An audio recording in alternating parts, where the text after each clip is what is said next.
Nagbabalik ang PTV Balita ngayon. Ilang magsasaka sa lalawigan ng Isabela ang nag-harvest na ng kanilang mga palay bago pa man manalasa ang bagyong Uwan sa nasabing lalawigan, kung saan ito naman ang panawagan ng Department of Agriculture Region 2 sa kanilang magsasaka ng palay. Narito ang ulat ni April Rancho ng Radyo Pilipinas, Tugigaraw.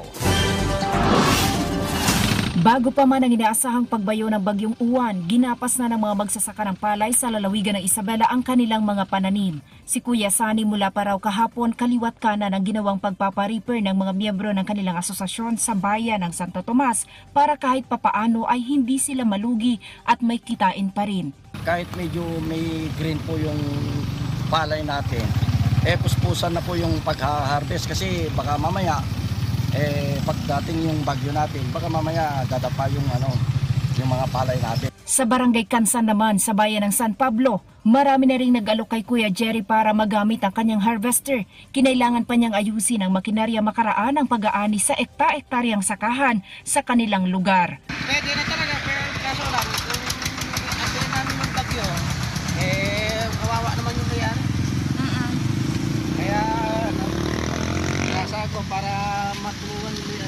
Oo, inaayos na natin. Bukod sa pag-aani, hindi rin magkanda-ugaga ang mga magsasaka sa paghahabol na maibilad ang kanilang ani kahit pa man hirap sumikat ang araw. Umaasa kasi si Lolo Ruben na mahanginan lamang at matuyo ang kakaani niyang palay na medyo basa pa. Ilagay muna. Ilagay muna sa bahayan para hindi masira. Kumawa kami. Ang ginagawa na yan ng mga magsasaka ay tugon lamang sa panawagan ng Department of Agriculture Region 2 na anihin na ang kanilang palay para hindi masira at masayang lalo't posibleng lumakas pa bilang super typhoon ang bagyong Uwan. Nanawagan din ng provincial government ng Isabela sa lahat na maging handa sa inaasahang pagdating ng bagyong Uwan. Umapela rin ito sa mga residente lalo na ang mga nakatira sa flood-prone areas na maagang lumikas sa evacuation centers upang mas madali silang matulungan ng pamahalaan. Sa ganitong panahon ng panganib, ang pinakamagandang sandata ay ang sama-samang paghahanda at panalangin. Mula rito sa Isabela, para sa Integrated State Media, April Salubang Racho ng Radyo Pilipinas, Radyo Publiko. Sa Trinidad, Benguet naman, kanya-kanya ng diskarte ang mga magsasaka ng strawberry. May isalba lang ang kanilang mga pananim laban sa masamang epekto ng posibleng pananalasa ng Super Typhoon Uwan sa Cordillera Administrative Region. Ang detalye hatid sa atin ni Jaisrael Kate Lapizar ng PTV Cordillera.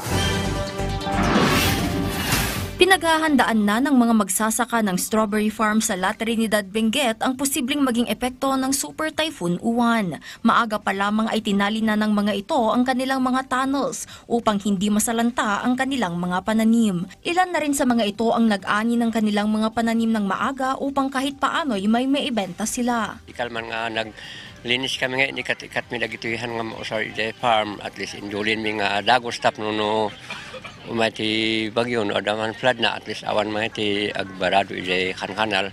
Naka-high alert na rin ang lokal na pamahalaan ng La Trinidad para sa posibleng epekto ng bagyo. Pre-position na natin yung ating mga resources dito sa ating bayan. Unang-una na pre-position natin yung ating mga kagamitan for social relief, yung ating manpower naka-pre-position na rin. And at the same time, yung mga kasamahan din natin from the national government agencies, kapulisan, yung EMS natin na pre-position na rin. Naglabas na ng executive order para sa pagsasagawa ng binadang activity o paglinis at declogging sa mga kanal, road gutters at iba pang drainage system sa La Trinidad. Sa lungsod ng Baguio naman, nakapaghanda na rin ang mga barangay na madalas na binabaha. Maaga ring nagbigay ng paabiso ang lokal na gobyerno sa suspensyon ng trabaho sa gobyerno at mga klase sa lahat ng level, ganoon na rin ang pagsasara sa lahat ng parke sa lungsod sa November 10 bilang paghahanda sa bagyo. Kung hindi naman importante, wag nang lumabas. In fact, ngayong wala pa ang effect ng bagyong Uwan, i-prepare na natin ang ating mga sarili, i-secure na natin ang ating mga gamitan, ang ating mga bahay, at kung ano man ang mga loose doon, i-secure na natin. At kung ano man ang mga nakikita nating peligro, wag bang mag-atubiling itawag sa 911. Ilan pang mga munisipyo sa Benguet ang mga nagsuspende ng mga klase at trabaho sa darating na Lunes dahil sa Super Typhoon Uwan. Sa kasalukuyan, maaliwalas pa ang panahon dito sa lungsod ng Baguio na siya namang sinamantala ng ilang mga turista upang mamasyal ngayong araw. Jezreel Kate Lapizar para sa Pambansang TV ng Bagong Pilipinas. At yan ang mga balita sa oras na ito. Para sa iba pang updates, i-follow at i-like kami sa aming Facebook at X sa @PTVPH. Ako si Noel Talakay para sa Pambansang TV sa Bagong Pilipinas.